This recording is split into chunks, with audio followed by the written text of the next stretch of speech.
¿Qué tal? Buenos días, Mario Monsiváis, junto con Dulce González y Sasti, para aquí darles lo que es la presentación de consideraciones importantes para la correcta selección de un variador de frecuencia, ¿no?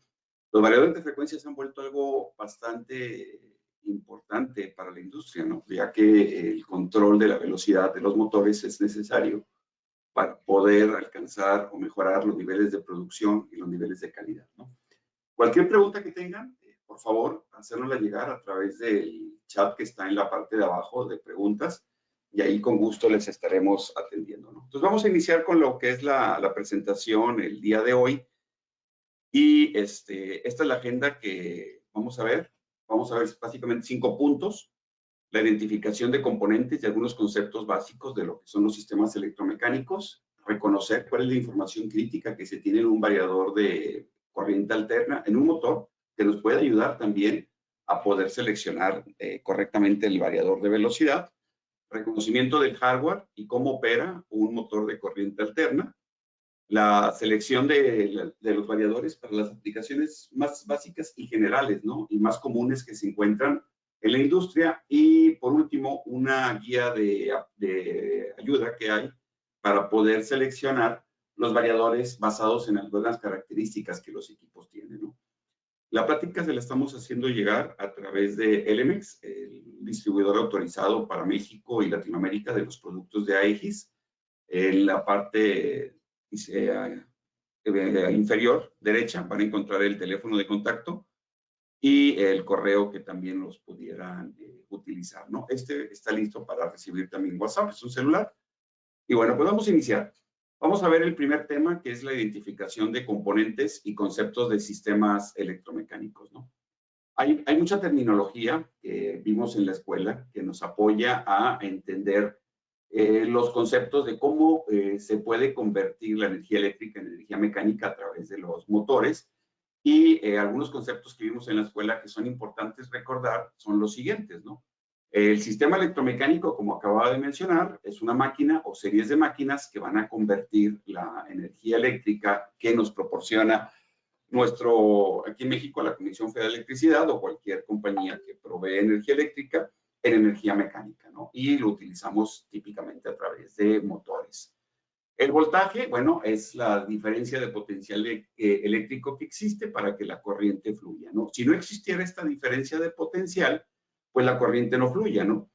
Un ejemplo bien clásico es cuando un pájaro se para en las líneas de alta tensión y sus dos patitas están en el mismo cable, ¿no? Como no hay un diferencial de potencial, la diferencia de potencial que tienen es cero, pues la corriente que fluye, aun y cuando este pájaro pueda tener cierta resistencia, pues no va a fluir la corriente debido a que no hay un diferencial de potencial, ¿no? Entre más grande sea el diferencial de potencial que exista, mayor flujo de corriente eléctrico vamos a tener, ¿no?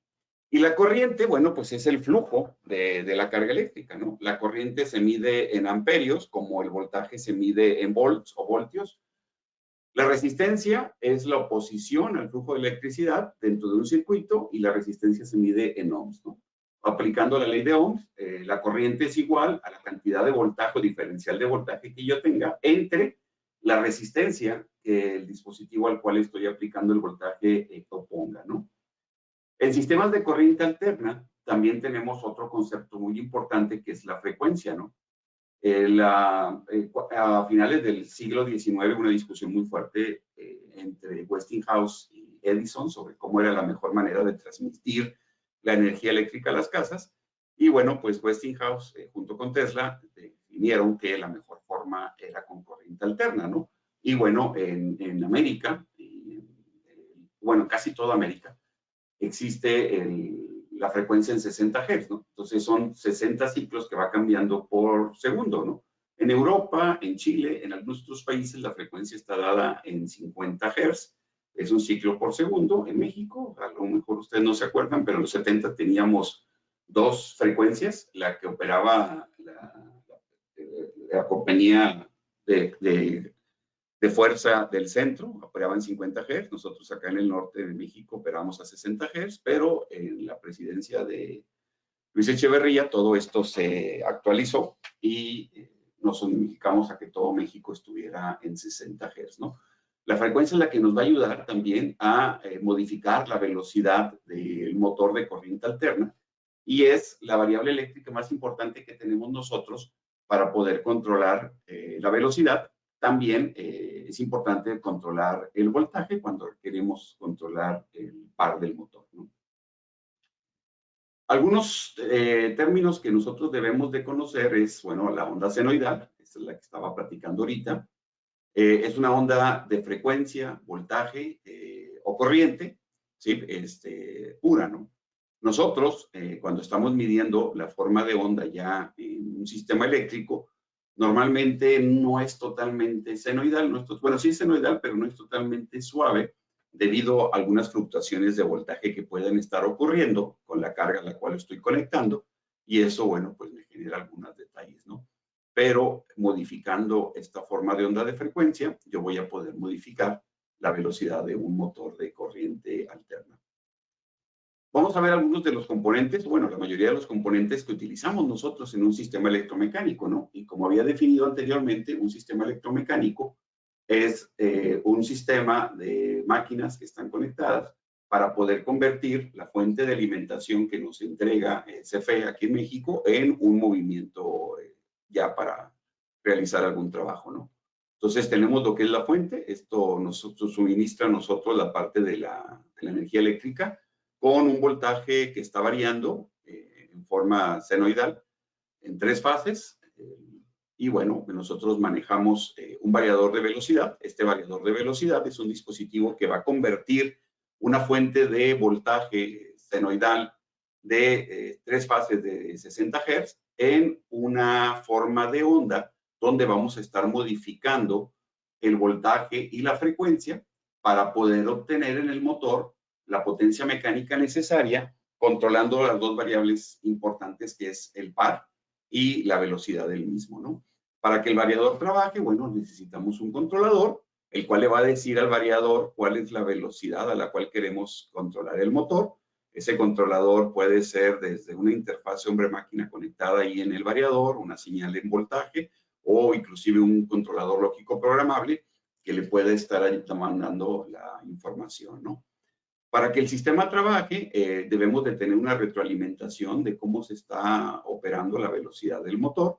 Y bueno, esa retroalimentación llega tanto al sistema de control como al variador para poder ajustar la velocidad deseada, ¿no? Cuando tenemos un controlador, como un PLC, bueno, pues él va a realizar los ajustes automáticos. Si es un operador, una persona, bueno, pues él tiene que estar viendo cuál es la velocidad para poder estar haciendo ajustes, ¿no? El motor por sí solo, bueno, movemos la flecha, pero la flecha pues no nos sirve si no está acoplado a un reductor, a una transmisión que transmita el movimiento de la flecha hacia la máquina que va a realizar la tarea especificada, ¿no? Como transportar una pieza, colocar una tapa, prensar algo. Entonces son los diferentes componentes, ¿no? La fuente de alimentación, el variador de velocidad, el motor, la transmisión y la máquina que nos está realizando el trabajo, ¿no? Adicional, tenemos lo que es la retroalimentación para poder tener una acción correctiva. Y por último, podemos tener también un controlador que se encargue de definir cuáles son los niveles de velocidad que el sistema requiera. Los variadores se pueden clasificar según el tipo de aplicación que ellos admitan, ¿no? Tenemos variadores de velocidad que solamente controlan la parte o la variable de velocidad. Normalmente estos variadores los utilizamos mucho en los entornos industriales para poder dar al usuario el control sobre un rango de velocidades del motor, ¿no? Y nosotros los podemos definir en 2 tipos de categorías, ¿no? Unidades independientes consisten de una sola unidad que controla un solo motor. Son aplicaciones más de uso general, como una bomba, un ventilador, un transportador, una prensa. Es un solo drive conectado a un solo motor. Y también tenemos sistemas, por ejemplo, en la industria metalmecánica, donde estamos moviendo la lámina a través de una línea de galvanizado. Entonces, nosotros tenemos que controlar el movimiento de esa lámina alrededor de varios sistemas, bridas, laminadores, sistemas que enrolladores, desenrolladores, sistemas que le agregan la parte del zinc para hacer la lámina galvanizado. Y nosotros en todos esos sistemas, en todos esos drives, debemos de tener control de varias variables para que la lámina no se deforme. Tenemos que controlar una velocidad uniforme alrededor de toda la línea. Tenemos que controlar la tensión de la lámina para que la lámina no se alargue. Y tenemos que controlar también el torque que esté aplicando, ¿no? Y tenemos que hacer que todos esos motores que componen la línea de galvanizado trabajen como uno solo, ¿no? A ese tipo de máquinas le llamamos sistemas coordinados de drives, donde nosotros vamos a hacer que todo el movimiento de esa línea se maneje de una forma suave y controlando las variables que les había ahorita indicado, ¿no? Entonces, hay variadores de velocidad que están diseñados para poder manejar una aplicación de uso general, como una bomba, un transportador, un mezclador, una prensa, o hay variadores que están diseñados para poder trabajar en una máquina muy compleja y que todos esos variadores de velocidad estén trabajando como si fuera uno, ¿no? Entonces, es importante entender cuál es el tipo de máquina que ustedes van a utilizar para poder seleccionar variadores que comúnmente se les llama de uso general o variadores tipo componente, que es un drive con un motor, o variadores clase arquitectura o de sistemas coordinados de drives, donde las redes de comunicación entre los mismos debe de ser bastante rápida, bastante coordinado y proteger que el material que se esté transportando en esta línea esté haciéndolo de una forma constante, ¿no? Y por último, hay otro tipo de variadores de velocidad que les llamamos de control de movimiento. Estos variadores son los que utilizamos nosotros en las líneas de empaque, en las líneas de corte, donde nosotros tenemos que controlar no solamente el par aplicado al motor, no solamente la tensión que está pasando en la lámina, no solamente la velocidad a la cual se está transportando el sistema, sino que yo tengo que agregar una variable más, ¿no? Que es la posición. Yo tengo que controlar de una repetitiva y precisa los movimientos de estos sistemas, ¿no? Entonces, los variadores de control de movimiento normalmente se utilizan no con los motores de uso general o con los motores de alterna, sino con motores de imán permanente o bien motores o servomotores que nos permiten que los sistemas se arranquen muy rápido, se aceleren muy rápido y también se frenen muy rápido, ¿no? Para poder obtener un control de posición bastante preciso. Muchos saludos a Fabián Quintana, que nos está ahorita oyendo desde Colombia. Y bueno, pues aquí quedamos, Quintero, perdón, a la orden, Fabián, para cualquier duda que tengas ahorita relacionado con la selección de variadores de velocidad. Algunas máquinas que se encuentran en el piso de planta, como las que se enumeran a continuación, exhiben, diferentes niveles de complejidad. Un transportador, por ejemplo, la complejidad más grande que podemos tener un transportador es que cuando llegue a tener un paro, a lo mejor el transportador se quede cargado y el par necesario para empezar a mover el transportador sea demasiado alto que si no selecciono correctamente el drive o no lo programo adecuadamente, pues no puede arrancar este transportador, ¿no? Entonces, el transportador, pues es una aplicación que no es a veces tan importante que la velocidad sea mantenida en un buen rango de control, pero es a veces más importante que el sistema pueda ser arrancado, ¿no? Mezcladoras también son aplicaciones, ahí sí, como estoy mezclando, el control de velocidad a veces es un poquito más importante porque tengo que estar mezclando los diferentes ingredientes de una manera correcta, ¿no? Entonces, el control de velocidad en la mezcladora es más importante. Las prensas, ¿no? Las prensas son las máquinas que pierden la velocidad cada vez que dan el golpe y luego tienen que regresar. Y en ese regreso, muchas veces existe regeneración. Entonces, tengo que tener un sistema que recupere la velocidad muy pronto cuando utilizamos lo que son los volantes de inercia y que también sean capaces de manejar la regeneración que el sistema mismo da, ¿no? Entonces, en variadores para prensas, la regeneración y la recuperación de la velocidad, cada que se da el golpe, son factores muy importantes a considerar cuando yo seleccione un variador para esa aplicación. Ventiladores y bombas, bueno, pues son aplicaciones muy similares. Bueno, los ventiladores, sobre todo los ventiladores ya grandes, son aplicaciones de muy alta inercia, típicamente, y cuando yo los arranco, puede darse el caso de que si no los arranco con una curva S, pueda tener un problema.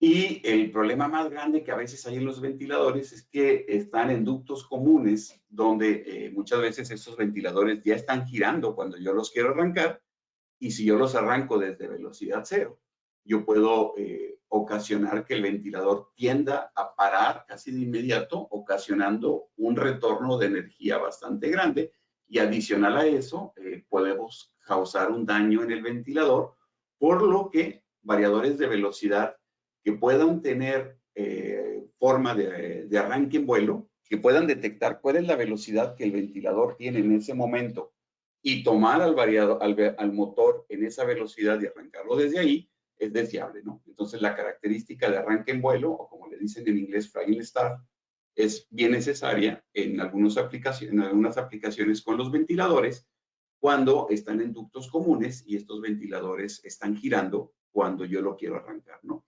Otra consideración también en los ventiladores es que los ventiladores grandes, por la inercia alta que tienen, si yo los trato de frenar, puedo tener problemas de regeneración, y el uso de variadores que sean regenerativos o bien unidades de frenado dinámico es bastante deseable en este tipo de aplicaciones. Las bombas, ¿no? Las bombas, bueno, al igual que los ventiladores, una curva S es muy deseada para poder arrancar y poder regular el flujo que se está generando de una forma suave, pero unas bombas, el problema que tienen, sobre todo cuando bombean agua hacia niveles superiores, es que si yo apago la bomba de forma inmediata, el retorno de esa agua me va a generar lo que se conoce como un golpe de ariete, pudiéndome dañar las tuberías o los álabes inclusive de lo que es la bomba, ¿no? Entonces, el paro suave en bombas y también con curva S es bastante deseable, ¿no? Y tornos, bueno, aquí empieza a haber aplicaciones de control de movimiento, donde yo tengo que darle forma a una pieza, y el control de la posición a veces es bastante deseable, ¿no? Entonces, son aplicaciones que ahorita acabo de ver que son muy comunes y donde enumeré algunas de las diferencias o características que estas aplicaciones pudieran demandar, y es importante conocerlas para que ustedes pudieran seleccionar el variador adecuado y también la forma en la que ustedes tendrían que programar a estos variadores para que el sistema pudiera trabajar. Al final, en la parte 5 de la presentación, hay una matriz de aplicaciones donde estas y aplicaciones adicionales van a poder ser revisadas para que ustedes vean cuáles características y cuáles modos de control son los más adecuados para estas aplicaciones. Cuando yo controlo un variador de velocidad, yo tengo que tener cuidado en la parte o en la selección de la potencia, el torque y la velocidad que estos equipos pueden entregar, ¿no?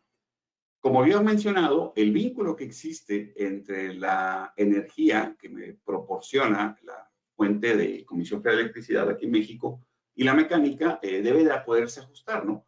Para poder ajustar el cálculo del motor que yo necesito para mi aplicación, yo debo de conocer cuáles son los caballos de fuerza, los HPs, el torque y la OPA, como también se le conoce, o impulso, y la velocidad. Torque es la palabra en inglés y estamos muy acostumbrados a usarla hasta aquí en México, pero la traducción correcta es impulso, o bien también se conoce como par.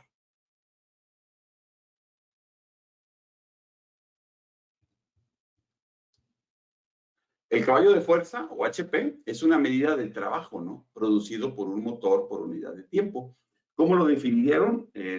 Se definió como la cantidad de trabajo necesario para levantar una carga de 33,000 libras, un pie, en un periodo de tiempo, en un minuto, ¿no? Entonces, la cantidad de trabajo necesario para poder realizar esa cantidad fue la que definió al caballo de fuerza, ¿no? Entonces, un HP es el trabajo que se necesita hacer para levantar 33,000 libras, un pie, en un minuto, ¿no? Eso es la definición de trabajo de tiempo, ¿no? Si yo pongo una polea y hago que esa polea, porque así es como realicé el trabajo, se mueva una revolución para poder moverse ese pie, una revolución es igual a 2 pi radianes. Entonces, si yo divido los 33,000 libras entre los 2 pi, me va a dar igual a 52, que es el factor que yo utilizo para poder definir el torque, ¿no? Entonces, la fuerza necesaria para poder levantar la fuerza de torsión para poder levantar esta carga de 33,000 libras es lo que defino como libra-pie, ¿no? El torque, la ecuación que existe es igual a 52 por los HPs dividido entre la velocidad. Con eso yo puedo definir el torque, ¿no? Entonces, si alguna vez se preguntan de dónde viene el factor 52 de la fórmula de torque, es dividir los 33,000 libras entre 2 pi. Y ya con eso nos da el 52, ¿no?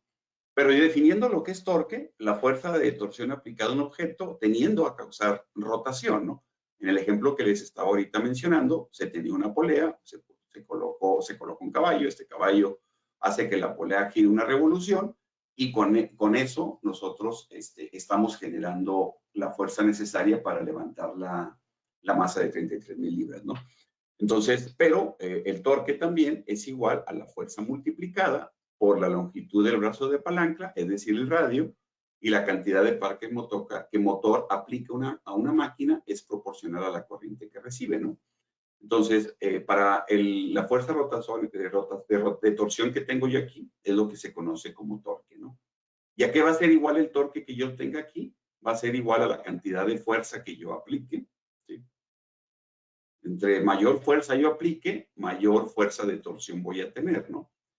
Y entre más larga sea la palanca o el radio de palanca que yo tenga aquí, el torque que voy a presionar aquí es mayor, ¿no? Entonces, torque es igual a la fuerza que yo aplique, ¿sí? Libras o newton, por la distancia del brazo de la palanca, ¿no? Que puede ser pies o puede ser metros, ¿no? Entonces, las unidades de torque son newton metro o en el sistema internacional son newton metro y en el sistema inglés o imperial son libras pie o libras pulgada, ¿no? Dependiendo la unidad que se utilice para medir el diámetro de el radio de la palanca que se utilice para generar la fuerza de torsión.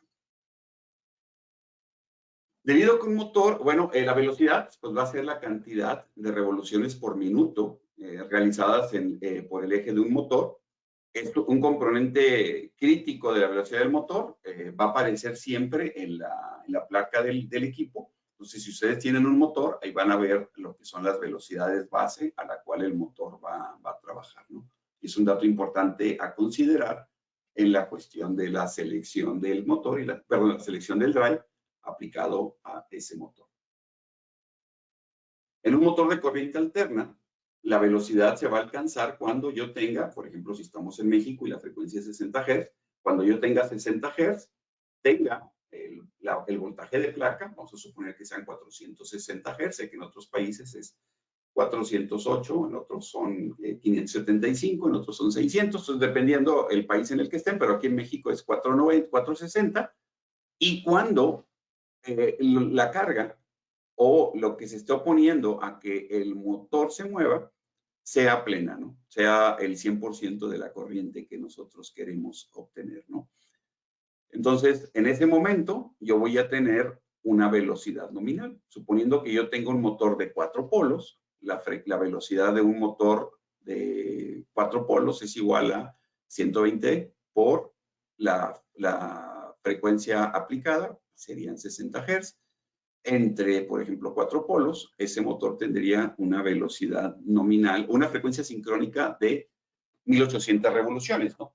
Pero yo sé que esa frecuencia es la que está corriendo dentro del estator del motor.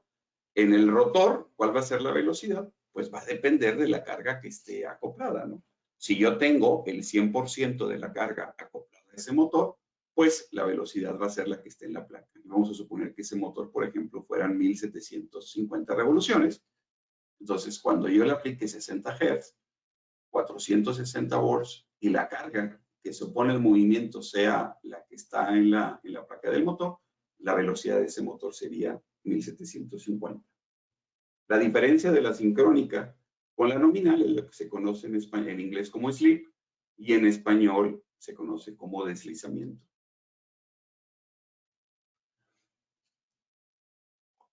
Hay que, y viendo la fórmula que ahorita les expliqué, la fórmula de torque es caballos de potencia por la constante que da dividir 33,000 libras entre 2pi, que es 52, dividido entre la velocidad del motor, ¿no? Un motor, por ejemplo, de 100 caballos, el torque que yo tendría con ese motor, y trabajando a 1750 revoluciones, sería igual a 100 por 52 dividido entre 1750. El torque de ese motor me lo va a dar en libras-pie. Yo pudiera conocer los caballos o la velocidad si en los datos del motor obtengo dos de las tres variables que se requieren, ¿no? Si yo tengo torque y velocidad, yo puedo conocer potencia o caballos de potencia. Si yo tengo HPs y velocidad, yo puedo obtener el torque. Y si yo tengo HPs y torque, yo puedo obtener velocidad. ¿Sí? Hay que tener cuidado, como mencioné ahorita, en no mezclar unidades, ¿no? Las unidades que están en esta fórmula de torque es libras-pie, de velocidad de revoluciones por minuto, y bueno, pues HP es caballos de potencia, ¿no? Aunque ya sabemos que en el sistema internacional la potencia no la medimos en HP, la medimos en kilowatt, ¿no? Entonces hay que tener cuidado con eso. Cuando nosotros trabajamos con motores de corriente alterna, la relación entre caballos de fuerza y par varía según el tipo de carga presente, ¿no? Cada una de las siguientes cargas tiene características únicas, ¿no? Vamos a definir tres tipos de aplicaciones que nosotros pudiéramos conocer. La primera son las cargas de torque constante. ¿A qué me refiero cuando yo digo que es una carga de torque constante? Es una aplicación donde lo que estoy moviendo es una masa, por ejemplo, un transportador que lleva cajas arriba del transportador.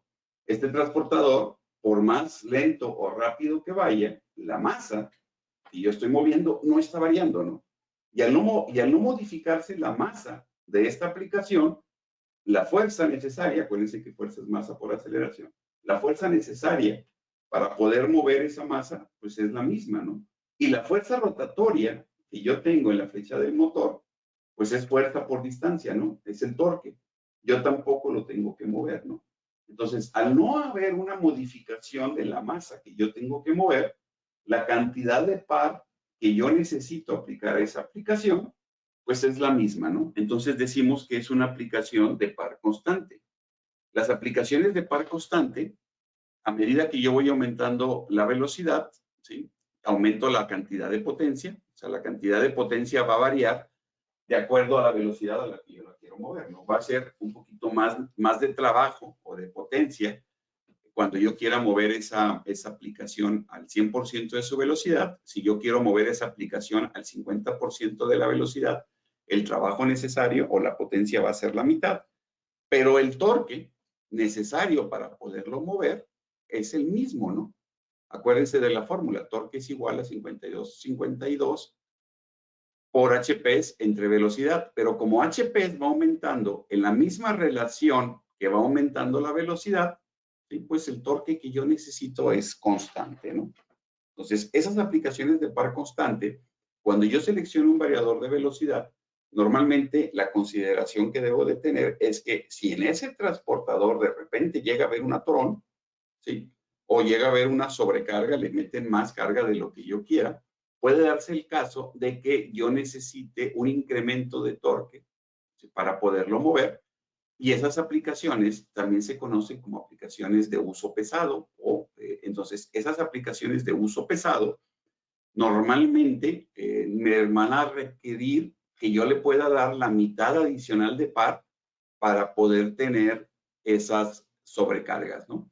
Entonces, los variadores de velocidad que yo selecciono para aplicaciones de par constante o de torque constante son aplicaciones de uso pesado y la sobrecarga que el variador debe de poder manejar es del 150%, ¿no? Entonces, si ustedes tienen de repente una aplicación de par constante, que dicho sea de paso, son las más comunes que existen. Si ustedes colocan un variador de trabajo normal, que solamente les dé el 110% de sobrecarga, pudieran llegar a tener problemas donde si sobrecargan al transportador o si llega a haber un atorón, pues el variador no sea capaz inclusive a lo mejor ni siquiera de arrancarlo o de mantener la velocidad de una forma constante, ¿no? Entonces, aplicaciones de par constante, la mayoría de las veces, 9 de cada 10 veces, hay que seleccionar siempre aplicaciones de variadores tipo uso pesado o como les conocen en inglés, heavy duty. ¿Okay? ¿Qué pasa con las aplicaciones donde la masa varía, no? Vamos a suponer que tenemos una aplicación que estamos transportando agua, ¿no? O aire. Si yo prendo un ventilador a una baja velocidad, la cantidad de masa o de aire que transporta o genera ese ventilador es pequeña, ¿no? Si yo acelero a ese ventilador, la cantidad de masa de aire que voy a empezar a mover, pues va a aumentar, ¿no? Entonces, esas aplicaciones donde la masa empieza a variar de acuerdo a la velocidad, como la masa varía, la cantidad de fuerza que yo requiero aplicarle va variando y como la fuerza varía, pues el torque también varía. Y adicional, esas aplicaciones varían en una relación cuadrática, ¿no? Entonces, esas aplicaciones como bombas y ventiladores sobre todo, y sobre todo si son centrífugas, la cantidad de masa a la que tienen que moverse va variando, el torque necesario también va variando, y por lo tanto a esas aplicaciones las conocemos como aplicaciones de par variable, ¿no? Las aplicaciones de par variables más típicas que hay, las acabo de mencionar, son los ventiladores y bombas centrífugas. En esos equipos, a medida que yo empiezo a aumentar la velocidad, la necesidad de par empieza a aumentar. Es esta relación que yo tengo aquí, ¿sí? Empieza a aumentar en una forma cuadrática, ¿no? Entonces, ¿qué pasa con la potencia? La potencia es igual al torque por la velocidad, ¿no? O sea, torque es igual a 52 por HPs entre velocidad. Si yo despejo HPs es igual a torque por velocidad entre 52. ¿Y qué pasa cuando yo empiezo a aumentar esto? La velocidad empieza a aumentar y el torque empieza a aumentar en una forma cuadrática. ¿Qué va pasando con la potencia? La potencia empieza a aumentar también en una relación, pero al cubo, ¿no? Por eso la línea punteada nos muestra cómo la potencia en las aplicaciones de par constante empiezan a aumentar en una relación al cubo, ¿no? Pero, ¿qué pasa si esos ventiladores los estoy operando o bombas no, abajo del 100%, ¿no? En este rango de velocidad? Pues la cantidad de torque y potencia que yo necesito, pues es muy baja, ¿no?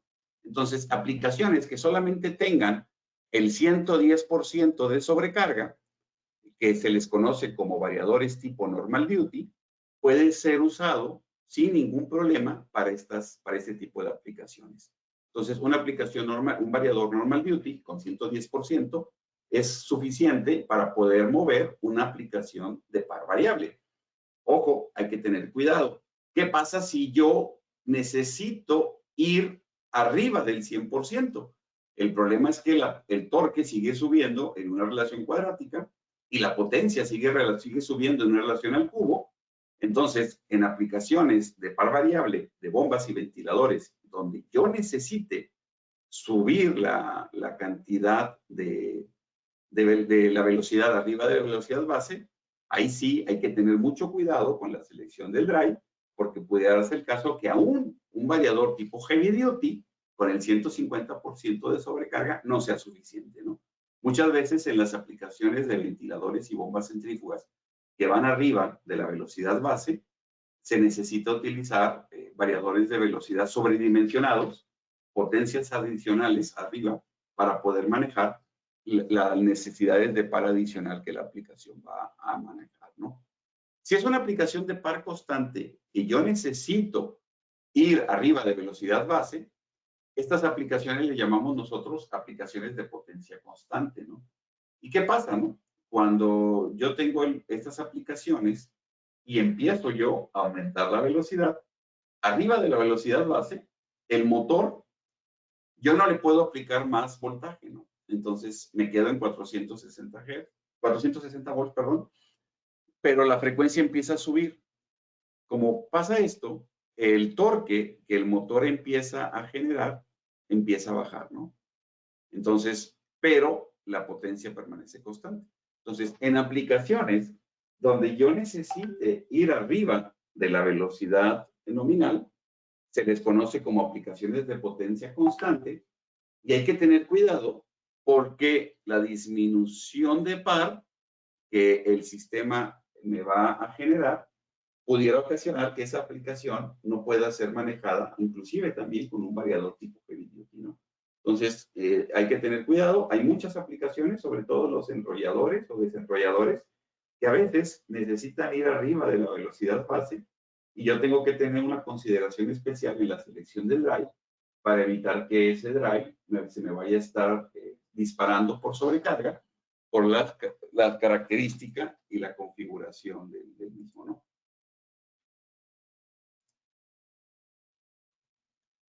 Ya lo había explicado. Reconocer la información marcada en lo que son los datos de placa del motor. Vamos a ver cuál es la información importante que ustedes tienen que recabar en la placa de sus motores para poder seleccionar un variador de velocidad, ¿no? La temperatura ambiente es algo que a veces no cuidamos, ¿no? Los siguientes datos hay que identificarse, ¿no? Hay motores que están muy cerca de hornos o cerca o en la intemperie, donde las temperaturas a lo mejor no son son bastante altas, y los motores se clasifican también en el tipo de temperatura ambiente que pueden manejar, ¿no?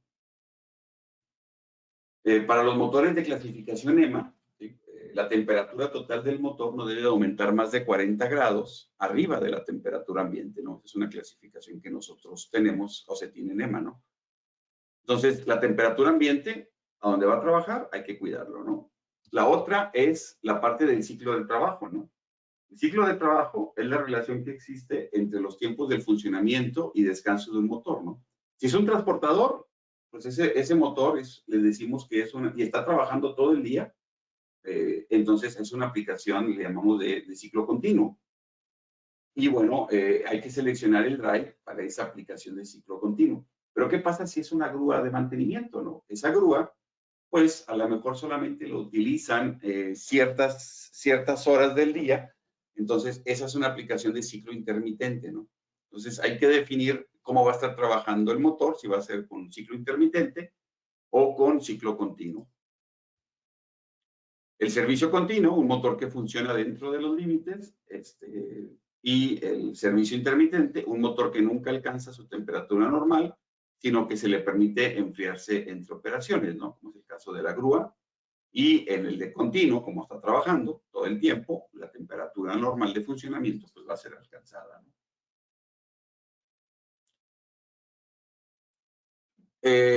Uno de los componentes es el encerramiento, ¿no? Porque dice enherramiento, le falta una C, o es el frame, como también les llaman en inglés.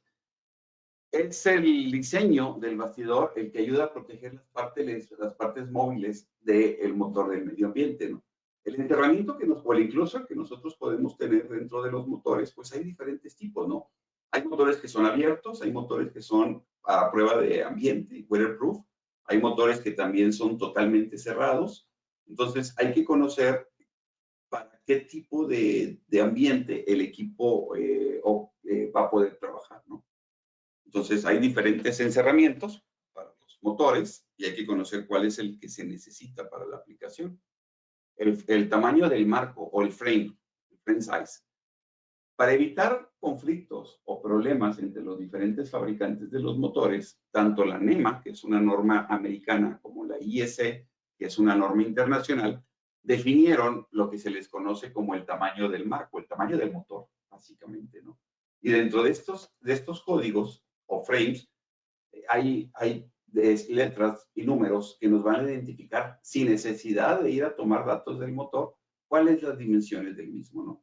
Y estos frames, por ejemplo, un motor 156, frame 156, nos va ya yo puedo buscar un motor Baldor, un motor Reliance, un motor ABB, y si todos son 156, yo ya sé exactamente cuál es la medida de ese motor, de todas las medidas del motor, simplemente porque yo estoy viendo en la placa cuál es el frame del motor, ¿no? De la misma manera, si es un motor con fabricación o con estándares internacionales IS, conociendo el tamaño del marco o el frame de ese motor en IEC, yo puedo saber cuáles son las dimensiones, ¿no? Y bueno, los códigos son establecidos por dos diferentes organismos, tanto la Comisión Internacional de Electrónica como la IEC, o bien como la Asociación Nacional de Fabricantes Eléctricos, ONEMA. Entonces, estos nos van a ayudar. Las dimensiones de NEMA y IEC son ligeramente diferentes y pudiera darse el caso que cuando yo reemplazo un IEC no sea exactamente igual a un NEMA, ¿no? Entonces, si quieren evitarse problemas y tienen un motor IEC, pues reemplácelo por un IEC. Si tienen un motor NEMA, reemplácelo por un NEMA. Porque si tratan de mezclarlos, no son totalmente iguales, ¿no? Y podría darse el caso que la altura de la flecha, el diámetro de la flecha, la altura del motor, no sea la misma y ustedes necesiten colocar placas de montaje o adecuaciones para poder reemplazar un motor IS por un EMA o viceversa, ¿no? Entonces, vamos a continuar. La corriente a plena carga, ¿no? Ese es otro dato muy importante. Estos datos que estoy ahorita mencionando, todos son datos que pueden venir en la placa de un motor, ¿no? La temperatura ambiente a la cual el motor va a trabajar, el ciclo de trabajo para el cual el motor está diseñado,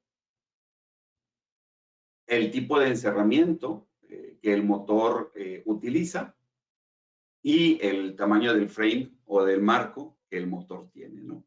Los otros datos también son importantes, ¿no? Creo que este es el dato más importante que se debe de conocer en un motor para lo que es la selección del drive, ¿no? La corriente a plena carga es la reina de los datos que están en la placa del motor en cuanto a la selección del drive, ¿no? Entonces, el variador de velocidad, si ustedes lo ven, es una fuente de voltaje. Es una fuente de voltaje, tiene todos los componentes que se tienen en una fuente de voltaje. Tienes un puente rectificador que convierte la corriente alterna, solamente corriente alterna, corriente directa, solamente que es un rectificador trifásico de onda completa. Tienes aparte del rectificador, tienes un regulador, que es un banco de capacitores para poder mantener el voltaje de corriente directa en un valor estable. Y luego después tienes un inversor que se encarga de convertir ese voltaje de corriente directa en un voltaje con voltaje y frecuencia variable, ¿no? Pero es una fuente de voltaje tal cual.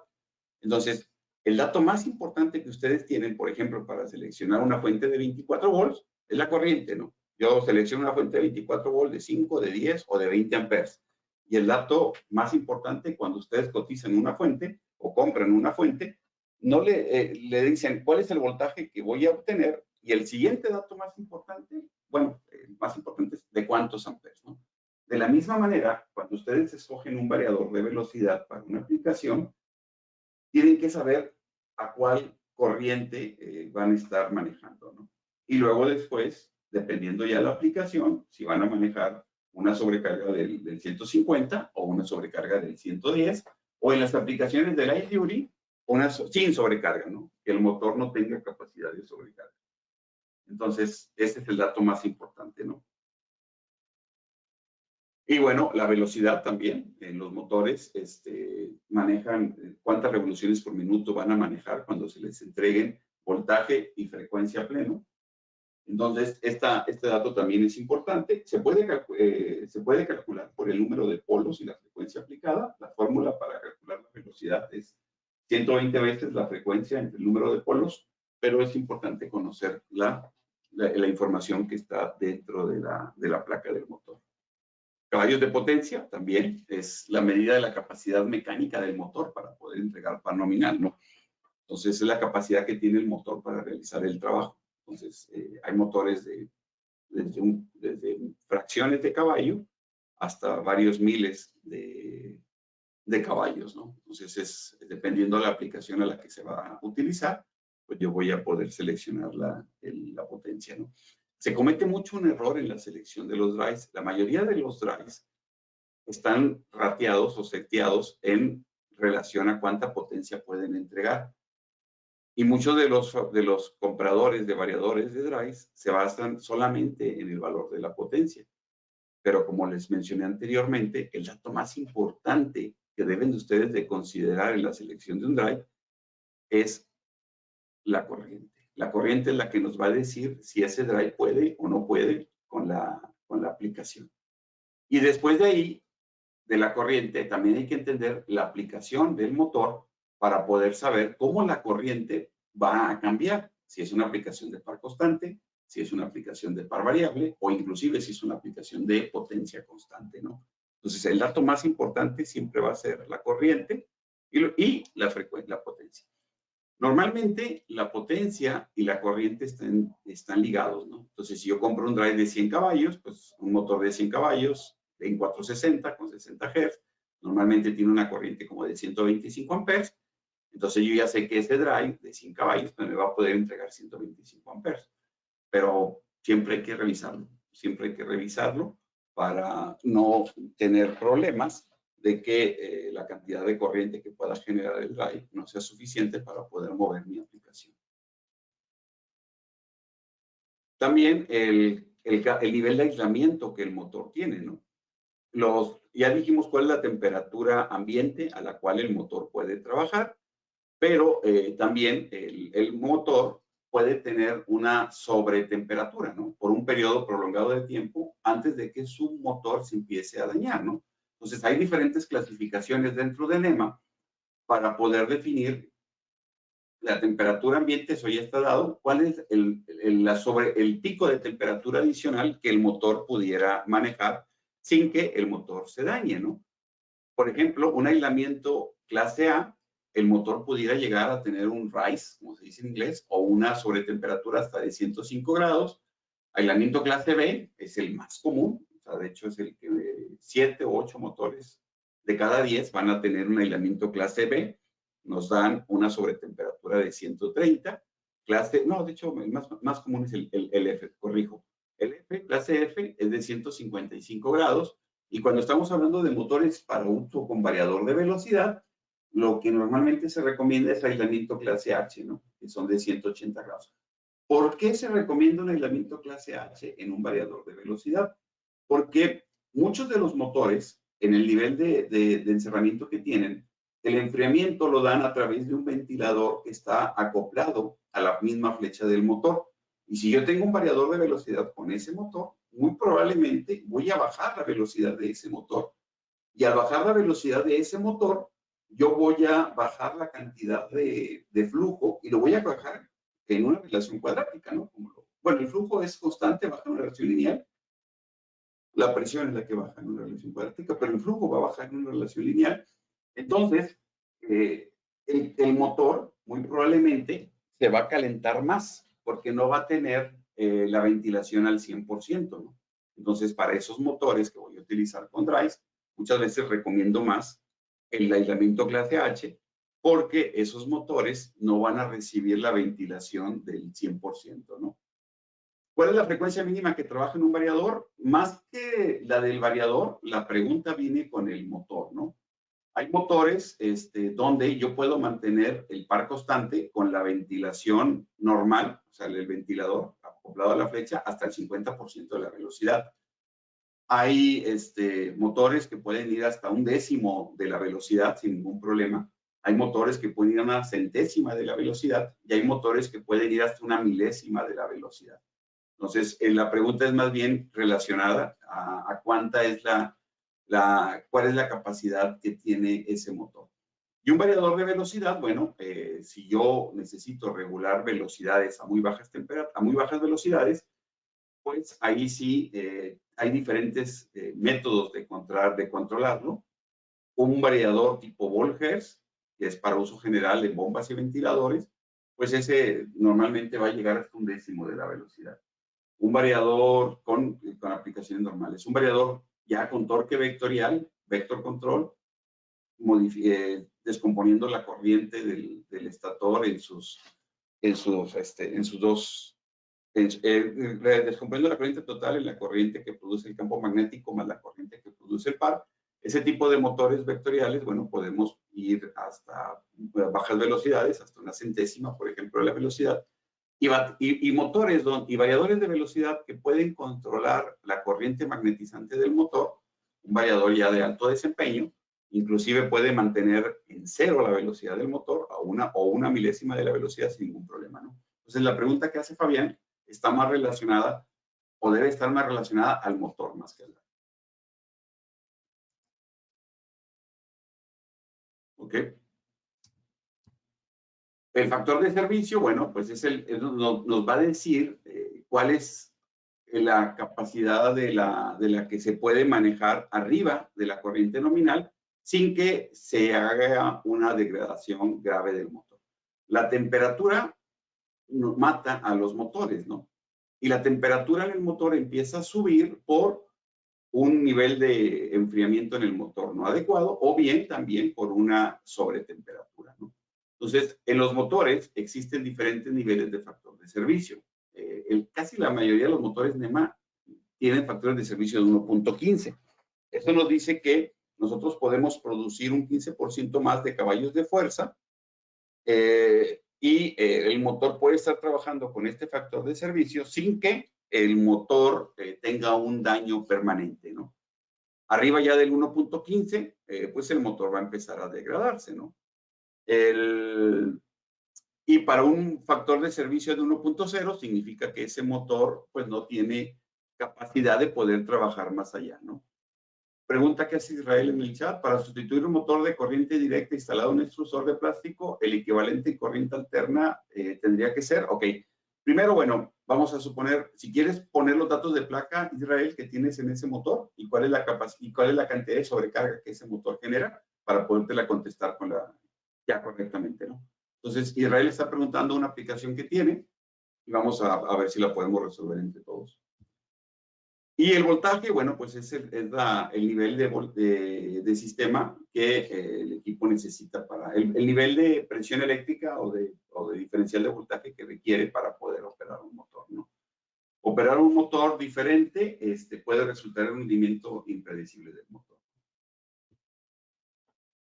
Aquí se ve, por ejemplo, un motor donde nos muestra cuál es la temperatura ambiente, cuál es el ciclo, cuál es el tipo de encerramiento, cuál es el tamaño del frame, cuáles son la capacidad de corriente, cuál es la velocidad del motor, cuál es la potencia del motor, cuál es el nivel de aislamiento que maneja y cuál es el voltaje, ¿no? Aquí tenemos identificados todos los datos importantes de los cuales ahorita mencioné.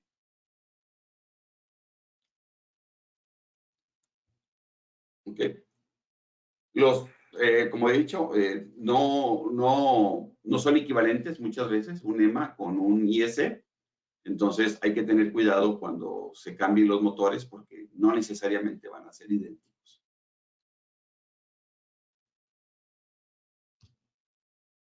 El motor de corriente alterna, pues es el que se encarga de cambiar la energía eléctrica en energía mecánica y consta de las siguientes piezas claves, ¿no? El frame del motor, que es el que hace que todo esté sujeto, el rotor, que es la parte móvil del motor, la flecha, que es la que se acopla directamente a la carga de la máquina que ocupo, y pues las caras, las caras que se tienen en el motor, y el estator. El estator es el que nos genera, y es donde yo conecto la alimentación de energía y genera pues un campo magnético rotatorio. Ese campo magnético se induce al rotor y el rotor a su vez empieza a girar, ¿no?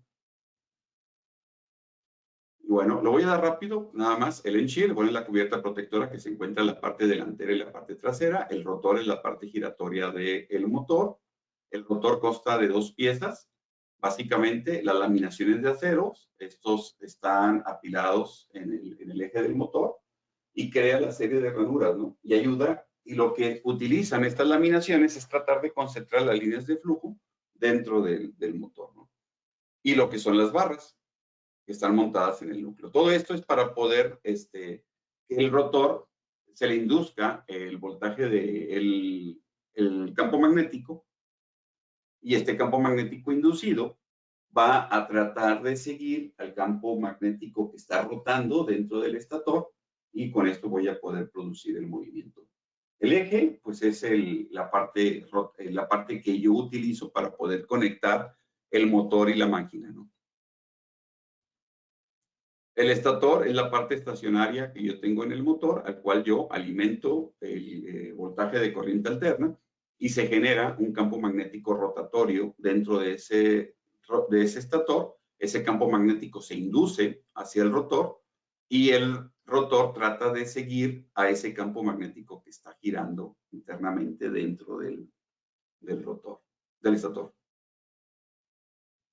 El estator consta de tres piezas: el marco del motor, que soporta al hueco núcleo cilíndrico y disipa el calor, el núcleo y las bobinas. Son las tres partes que consta el motor. Le estoy dando un poquito rápido a esta parte para enfocarnos en las aplicaciones, que creo que es la parte más jugosa de ahorita, que es el seminario, ¿no?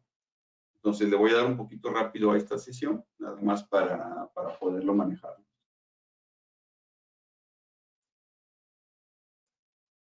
Ok. A ver, bueno, Israel, seguimos pendientes. Si nos pasa los datos del motor de directa que tienes ahorita, debe estar, si es un estudio, muy probablemente sea un motor shunt. Entonces, si nos puedes dar los datos de placa de la armadura, del campo, si es de 500 volts, más o menos cuánto es la corriente y la potencia. Y si tuviera los datos de placa del variador de corriente directa que está utilizando ahorita ese Studer, te podemos ayudar, ¿no? Y también Joel hace una pregunta: en las hojas de datos de los motores WEC tiene una curva de funcionamiento con BFD y muestran un par constante hasta 60. Ah, sí, eso lo expliqué cuando son aplicaciones de par constante. El par en un motor es igual a 52 por la potencia entre la velocidad, ¿no? ¿Pero a qué es igual la potencia en un motor? En un motor la potencia es igual a raíz de 3 por el voltaje, por la corriente, por el factor de potencia, entre 746. Eso es el HP. Entonces, en un motor de corriente alterna, yo voy subiendo el voltaje desde 0 hasta 460, ¿no? Cuando llego a velocidad nominal. Arriba de 60 Hz, yo sigo aumentando la frecuencia, pero el voltaje ya no, porque ya no puedo mutarle el voltaje. Entonces, el par en un motor, si ya despejo la fórmula 52-52 por HP es entre velocidad, y la fórmula de HP es raíz de 3 por voltaje, por corriente, por factor de potencia, por eficiencia entre 746, y la de velocidad es 120 veces la frecuencia entre el número de polos. Nos queda al final que el torque en un motor de corriente alterna es una constante por el voltaje entre la frecuencia por la corriente, ¿no? Entonces, si vemos que el torque en ese motor, ¿sí?, es de, no sé, nada más déjame ponerlo aquí, o sea, el torque en un motor, o sea, para fines prácticos, es una constante, una K, entre voltaje, entre frecuencia, multiplicado por la corriente. En un motor normal, cuando yo estoy de 0 a velocidad base, yo voy aumentando en la misma relación la frecuencia y el voltaje. Pero ¿qué pasa cuando yo llego al 100%? Cuando yo llego al 100%, ¿sí?, yo llego a un nivel. ¿Y qué pasa con el par? El par es constante, porque la relación entre voltaje y la frecuencia la estoy manteniendo constante. ¿Qué pasa cuando yo llego arriba de velocidad base? Arriba de la velocidad base, yo ya no puedo aumentar el voltaje. Entonces, la potencia queda constante, pero ¿qué pasa con el par? El par empieza a disminuir, ¿no? Entonces, en una curva de WEC, como lo menciona Joel, ustedes van a ver que yo tengo par constante de 0 al 100% de la velocidad, y empiezo a disminuir el par arriba del 100%, ¿sí? Porque el voltaje ya no sube, pero la frecuencia sí. Entonces empieza a disminuir el par, ¿no? Espero que te haya quedado claro, ¿no? O sea, el par máximo sí empieza a disminuir arriba de la velocidad base por la cuestión de que el voltaje ya no sube.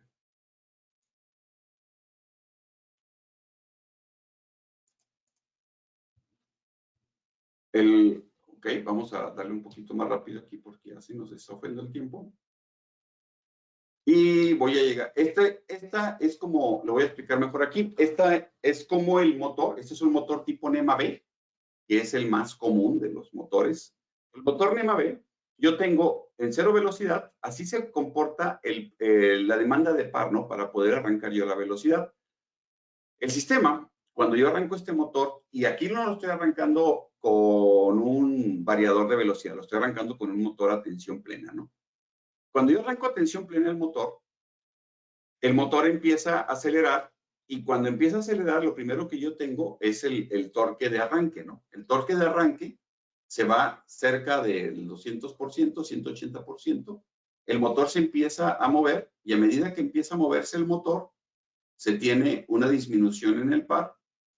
Cuando yo llego a cerca del 60%, tengo un pull-up, empieza a subir, cerca del 80% de la velocidad, ya el motor, tengo el par máximo, y luego yo ya empiezo a disminuir el par, ¿no? Hasta la velocidad base, ¿no?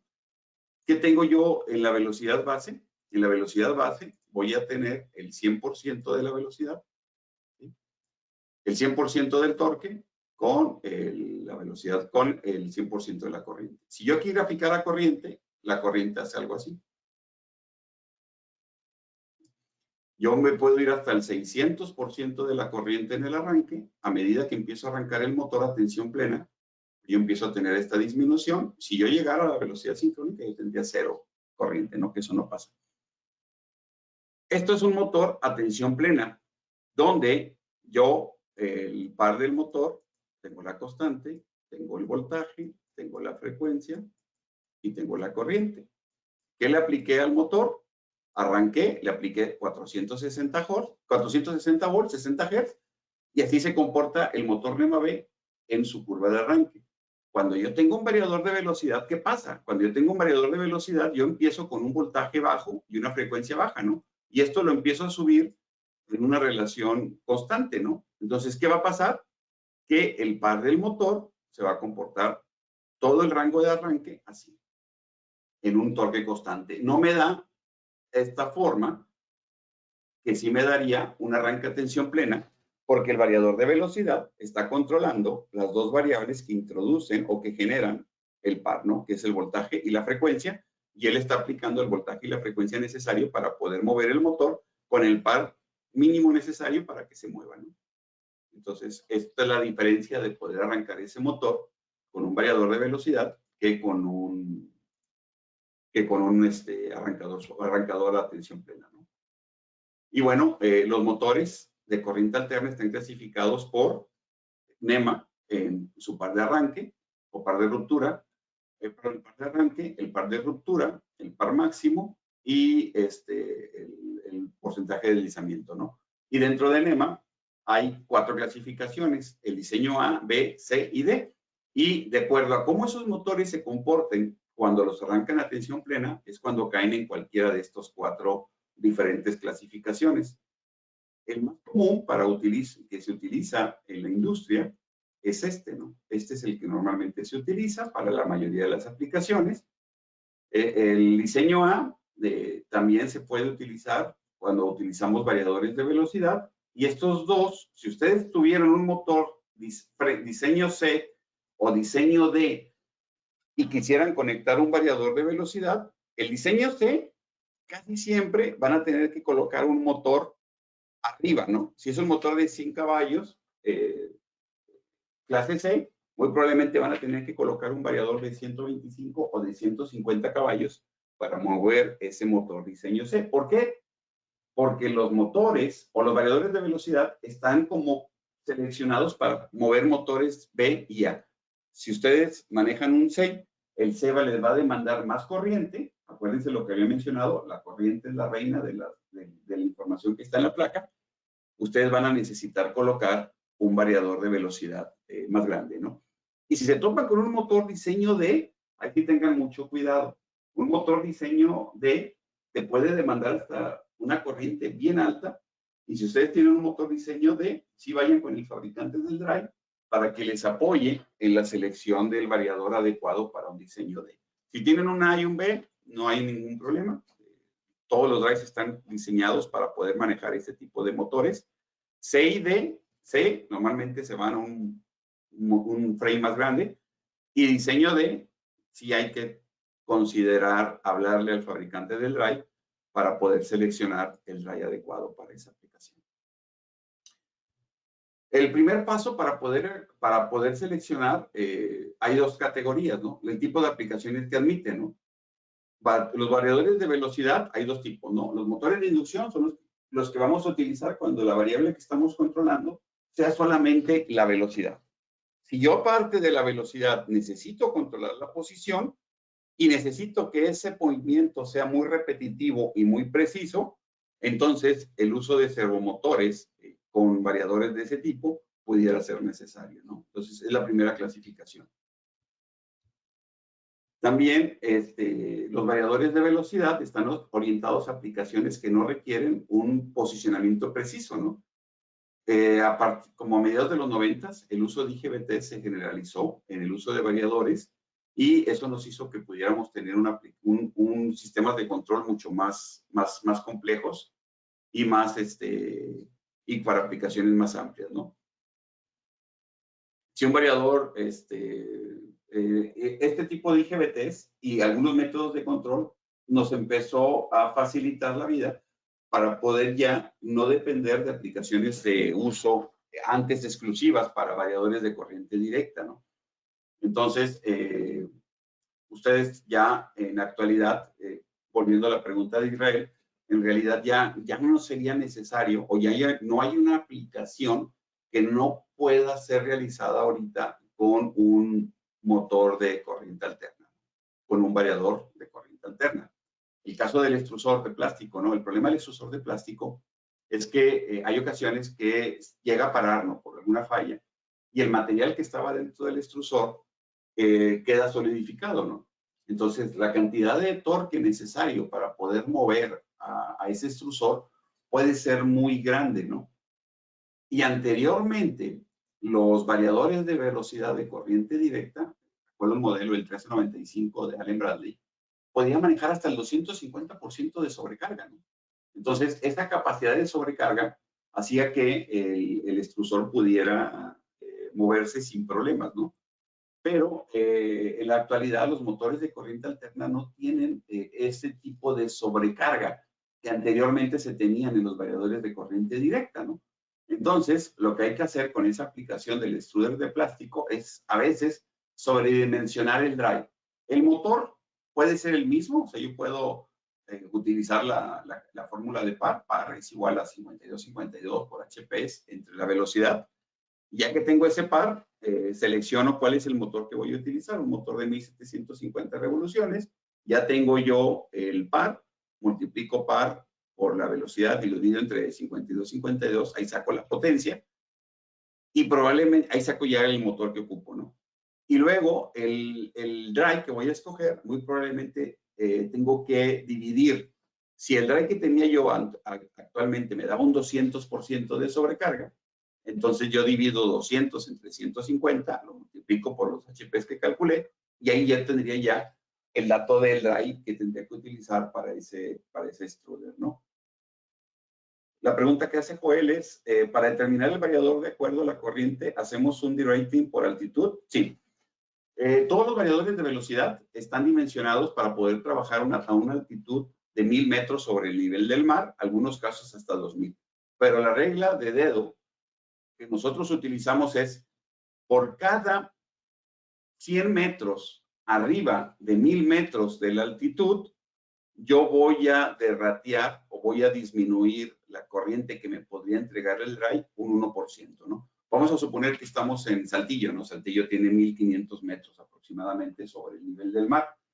Entonces, el drive que yo escoja, y ese drive me dice, me puede entregar 100 amperes, yo no voy a manejar ese drive en mis cálculos como si realmente me pueda entregar 100 amperes. Ese drive, como está a 1500, 1500 menos 1000 nos da 500 metros. Entonces yo tengo que derratear un 5% la capacidad de corriente que me podría entregar ese drive, ¿no? Entonces, realmente para mis cálculos yo digo que ese drive solamente puede entregar 95 amperes, ¿no? Y por otro lado, la temperatura. La temperatura también, y eso sí ya no es tan directo, ya no es lineal, pero los drives están dimensionados a trabajar a diferentes temperaturas. Hay temperaturas, el normal, el drive sin ningún problema trabaja a 40 grados. Hay fabricantes de drives que tienen motores, de drives que pueden trabajar a 50 grados centígrados. O hay inclusive algunos fabricantes que te pueden, mediante algunos aditamentos, hacer que la temperatura del dry sea superior. Y dentro de las tablas de selección del dry, ahí te van a decir cuál es el rate que se necesita para poder trabajar a ese dry dentro de temperaturas ambiente mayores, ¿no? Y ese sí es una curva, y ese no es lineal, esa es cuadrática, ¿no? Empieza a bajar a medida que la temperatura empieza a subir, ¿no? Si el motor, si el drive, si es un motor de 100 caballos, de 100 amperes, y es un drive de 100 amperes y está trabajando 1500, yo solamente voy a poderle sacar 95, entonces, ¿qué tengo que hacer? Subir la potencia del drive para poder considerar ese 5% que voy a tener de pérdida por la temperatura o por la altura, ¿no? Okay. Entonces, esa era la pregunta que hizo Joel, ¿no? Ok. Los servos existen ahorita. Normalmente voy a utilizar un servomotor en aplicaciones donde la variable a controlar adicional a la velocidad sea la posición, y yo necesite que esos sistemas puedan ser acelerados de forma muy rápida, ¿no? Normalmente los servomotores tienen imanes en su superficie para que el campo magnético ya sea inducido por estos imanes y no sea inducido por el campo magnético del estator. Son motores que, como tienen baja inercia en su flecha del motor, pueden ser acelerados muy, muy rápido, y nos permiten utilizarlos en aplicaciones sobre todo de empaque o de corte.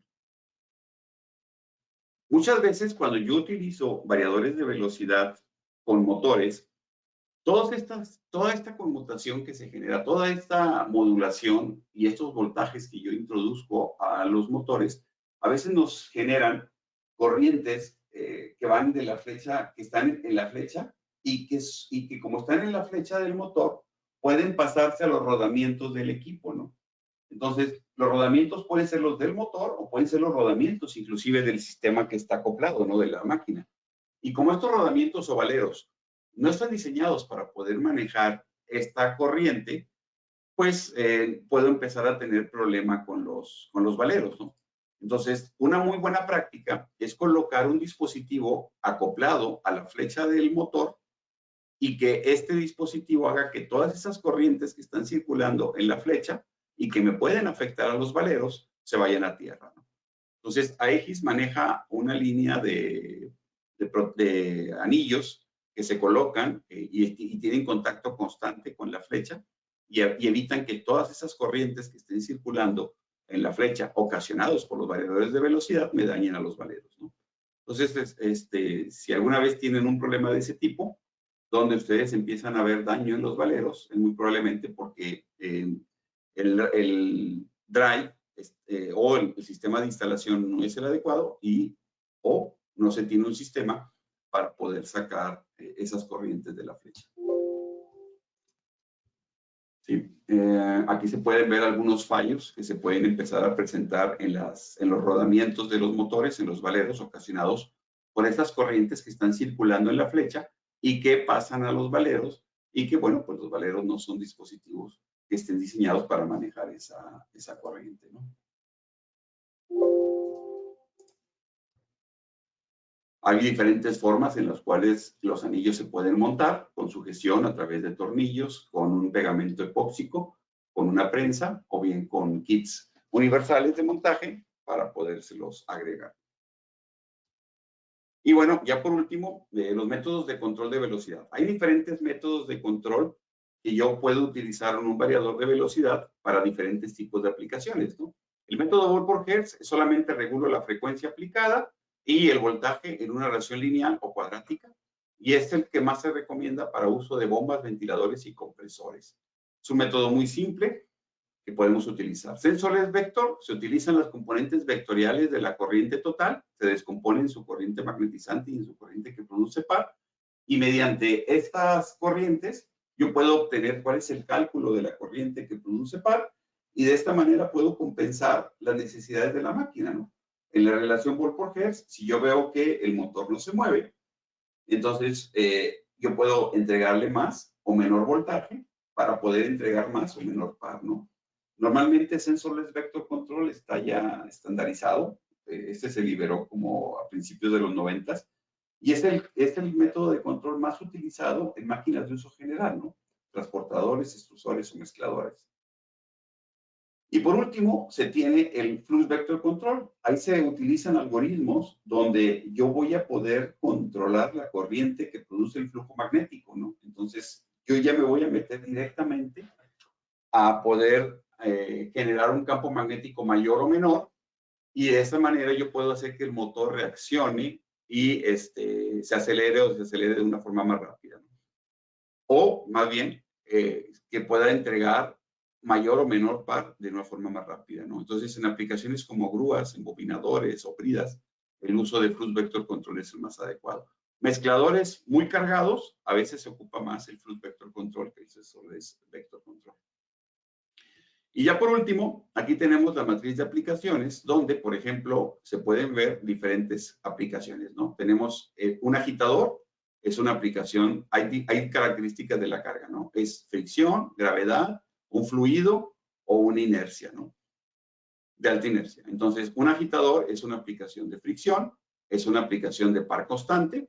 El rango de velocidad normalmente del motor es de 30 a 1, o sea, significa que se va hasta una tercera parte de la velocidad, y el tipo de regulación que se utiliza es de velocidad, ¿sí?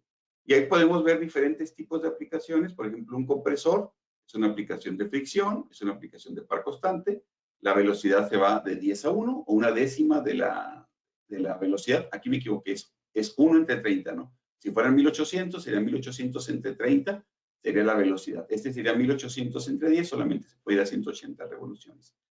Y hay diferentes aplicaciones donde podemos nosotros controlar par, que es la T, velocidad, que es la S, y esta matriz les puede ayudar a poder ver las diferentes aplicaciones, cuáles son las características de la carga que tienen, cuáles son las características de par y velocidad que el sistema pudiera utilizar, ¿no? Hay aplicaciones inclusive, por ejemplo, ustedes posicionan, algunas de ellas que también controlan posición. Esta aplicación es de 100 a 1, ¿no? O sea, si es un motor de 1800, esta aplicación pudiera irse hasta 18 revoluciones por minuto. Entonces, estas son las diferentes matrices. Y con esto concluyo. Una disculpa, me tardé 15 minutos más de lo que teníamos calendarizado, pero bueno, esto fue debido a preguntas que se estuvieron haciendo y con gusto estuvimos ahí contestando. Sírvanse, les va a llegar, gracias Gerardo, les va a llegar un correo con una liga para poder descargar la presentación de parte de SASTI, y ya con esta presentación ustedes y con el correo, si tienen dudas, si tienen comentarios o cuestiones adicionales, o si requirieran que tuviéramos una presentación con ustedes un poquito más detallada y dentro de sus plantas, lo pudiéramos manejar, ¿no? Pues muchas gracias a todos y con esto concluimos. Les llegaría la liga para descargarla de parte de esas. Que tengan excelente día. Hasta luego.